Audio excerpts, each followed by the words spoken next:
जय भोलेनाथ, जय माँ गौरी। तो मासिक शिवरात्रि भगवान महादेव जी को समर्पित होता है। यह शिवरात्रि फागुन मास के कृष्ण पक्ष की चतुर्दशी तिथि को मनाई जाती है। तो इस दिन शिव और शक्ति का मिलन हुआ था, इसलिए कृष्ण पक्ष की चतुर्दशी तिथि को हम महाशिवरात्रि या हर माह की शिवरात्रि के रूप में मनाई जाती है। तो इस बार जो महाशिवरात्रि का जो व्रत है वह हम 15 फरवरी दिन रविवार को करेंगे। तो यह व्रत धन, संपत्ति, सुख, समृद्धि, आयु, आरोग्य के लिए किया जाता है। हम सुहागन महिलाएं अपने अखंड सौभाग्य के लिए इस व्रत को करते हैं। शिव की कृपा पाने के लिए, उनकी अनुकंपा हमारे ऊपर बनी रहे, इसके लिए यह हम व्रत करते हैं। तो शिव जी को प्रसन्न करने के लिए, उनकी भक्ति पाने के लिए इस व्रत को हम लोग करेंगे। तो देखिए, हमारे पास अगर सबके पास शिवलिंग है तो शिवलिंग की पूजा आप कर सकते हैं, लेकिन अगर आपके पास शिवलिंग नहीं है तो आप कैसे करेंगे? फोटो पे रुद्राभिषेक कैसे करेंगे? पंचामृत से, दूध दही से कैसे स्नान कराएंगे? आज के इस वीडियो में हम बताएंगे। तो देखिए, सबसे पहले हमें कलश रखना है। तो कलश आप चाहें तो श्रीफल कलश भी बना सकते हैं और दीप कलश भी बना सकते हैं, और इस तरह से भी कलश बना सकते हैं जिसमें रोली, चंदन, फूल, अक्षत, पान का पत्ता, सुपारी, लौंग, इलायची और फूल डाल करके भी, और एक सिक्का डाल करके भी आप इस तरह से कलश बना सकते हैं। ठीक है, और आप चाहें तो दीप कलश भी बना सकते हैं। तो मैं आज की जो वीडियो है बिल्कुल साधारण तरीके से मैं बता रही हूँ, सिंपल तरीके से करके, और फिर आप शिवलिंग पे जाके आप पूजा कर सकते हैं। उसके बाद सबसे पहले हम एक दिया जला लेंगे जो हमारे पूजा का साक्षी होता है, और इस तरह से हम अपने व्रत का संकल्प करेंगे। तो हाथ में फूल और अक्षत लेकर व्रत का संकल्प करेंगे। हम अगर किसी मनोकामना के लिए व्रत कर रहे हैं, मान लीजिए हमें नौकरी में की उन्नति के लिए, तरक्की के लिए, अच्छे स्वास्थ्य के लिए, घर की कामना के लिए, संतान की उन्नति के लिए, या प्रभु की प्रसन्नता के लिए भी अगर ये व्रत कर रहे हैं तो हाथ में फूल, अक्षत और जल लेकर के भगवान का के ऊपर हम लोग छोड़ देंगे। ठीक है, और उसके बाद संकल्प करने के बाद व्रत का, भगवान का ध्यान करेंगे। हाथ में फूल और अक्षत लेकर के भगवान का हम लोग ध्यान करेंगे कि हे प्रभु, आज हम आपका पूजा कर रहे हैं और आप हमारे घर में पधारिए और सहस्त्र मेरी पूजा को स्वीकार करिए। इस तरह से करके फूल और अक्षत हम लोग भगवान के श्री चरण कमल में दे करके उनको आसन में देकर विराजमान कर देंगे कि प्रभु आप विराजमान हो जाइए। देखिए, ये पूजा मैं बिल्कुल आपको साधारण बता रही हूँ। आप शिवलिंग पे पूजा कर सकते हैं अगर आपने घर में रखा है तो, और नहीं तो आप साधारण इस तरह से करके भी आप बहुत, देखिए पूजा भाव की होती है। तो भाव से प्रभु को पाद्यम करिष्यामि, अर्घ्यम करिष्यामि, आचमनी करिष्यामि, फिर हस्त प्रक्षालन करिष्यामि, इस तरह से करके, और प्रभु को हाथ मुंह धुला करके, क्योंकि किसी को भी अगर हम बुलाते हैं तो पहले उसके हाथ और मुंह को धोते हैं, तो इस तरह से पांव धोते हैं। तो ये भाव से प्रभु का हाथ पैर धो करके और इस तरह से इसको हटा देंगे, फिर प्रभु को हम लोग स्नान कराएंगे। देखिए, शिवरात्रि में रात्रि पूजन का बहुत ही बड़ा महत्व होता है। ऐसे शिवरात्रि में 4 प्रहर की पूजा बताई गई है। तो 4 प्रहर की पूजा भी हम कर सकते हैं जिससे भगवान अति शीघ्र प्रसन्न हो जाते हैं। लेकिन अगर 4 प्रहर की पूजा हम नहीं कर पाते हैं तो 1 प्रहर की पूजा, यानी सूर्य अस्त के बाद 6 से 9 बजे के बीच में हम ये पूजा कर सकते हैं। ठीक है, तो मंदिर में जाकर के भी आप पूजा कर सकते हैं और अपने घर में भी कर सकते हैं। तो और अगर घर में कर रहे हैं तो आप मंदिर में जाके दीप जला सकते हैं, तो इस तरह से भी हमारा पूजा हो जाएगा।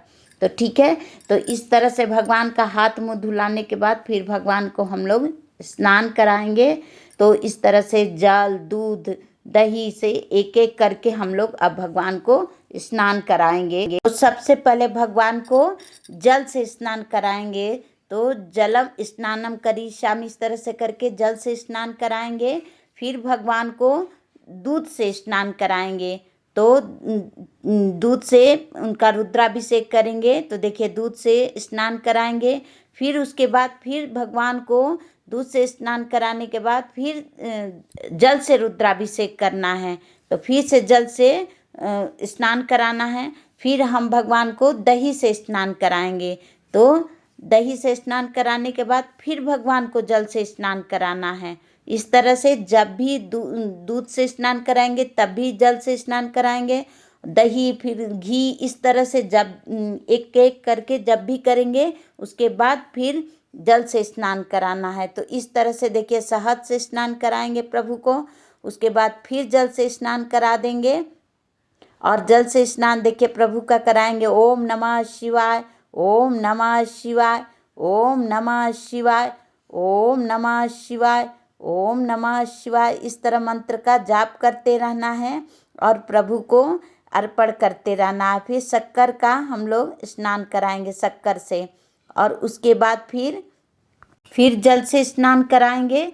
और उसके बाद प्रभु को फिर हम लोग घी से स्नान कराएंगे, घी से स्नान कराएंगे। और अगर आप चाहें ना तो पांचों चीज़ों को, जैसे जल, दूध, घी, दही, शहद और चीनी, इन पांचों चीज़ों को मिला करके आप एक साथ पंचामृत बना करके भी स्नान करा सकते हैं।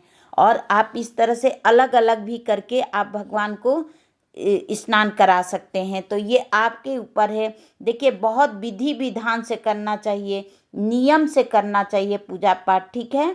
और स्नान कराने के बाद भगवान को थोड़ा सा जल का छींटा, क्योंकि ये तस्वीर है, अगर ये शिवलिंग रहता तो इसके ऊपर कोई चीज़ नहीं हटता, एक के ऊपर एक चीज़ें चढ़ती जाती, लेकिन ये है तस्वीर है। तो इसलिए देखिए ये जो रुद्राभिषेक हम जल, दूध, घी, चीनी का किए हैं, इसको पंचामृत की तरह घर के लोग नहीं इसको स्वीकार करेंगे। इसको किसी पेड़ पौधे में डाल देंगे, थोड़ा घर में छींटा दे देंगे और पेड़ पौधों में डाल देंगे, ठीक है। और इस तरह से इसका यूज खाने और पीने के लिए नहीं करना है, हम लोग यूज नहीं करेंगे। और इसको हटाने के बाद फिर इस तरह से एक थाली लेंगे और इसमें आप प्रभु का, श्री हरि भोले बाबा का हम लोग पूजा करेंगे। और इनका देखिए चंदन से टीका करेंगे और माँ पार्वती को सिंदूर लगाएंगे और गणेश जी को पीला चंदन से टीका करेंगे। तो इस तरह से हम लोग पूजा पाठ कर लेंगे। देखिए ये रात कोई साधारण रात नहीं है। ऐसा माना जाता है कि महाशिवरात्रि की रात जो व्यक्ति या जो भक्त सच्चे मन से शिव जी की, माँ पार्वती की पूजा करता है, उसके सारे भय कष्ट दूर हो जाते हैं, नकारात्मकता उसके अंदर से धीरे धीरे दूर हो जाती है, उसके परिवार में खुशियाँ आ जाती है। तो यह व्रत हमको जरूर करना चाहिए और सभी को करना चाहिए। तो इस तरह से देखिए पहले हम लोग भस्म प्रभु को चढ़ाएंगे, स्नान कराने के बाद उनका चंदन टीका करने के बाद प्रभु को भस्म चढ़ाएंगे, फिर रोली चढ़ाएंगे। इसी तरह से आप शिवलिंग भी अगर कर रहे हैं तो इसी विधान से करिएगा, नियम बहुत ज़रूरी है।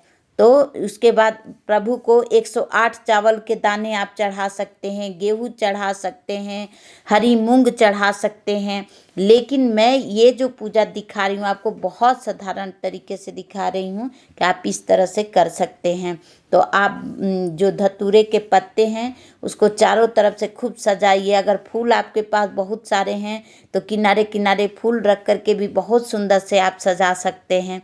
तो मेरे पास उतने फूल नहीं हैं और जो उपलब्धता हो उसी में भगवान सहज स्वीकार करते हैं, प्रभु हमारा भाव स्वीकार करते हैं।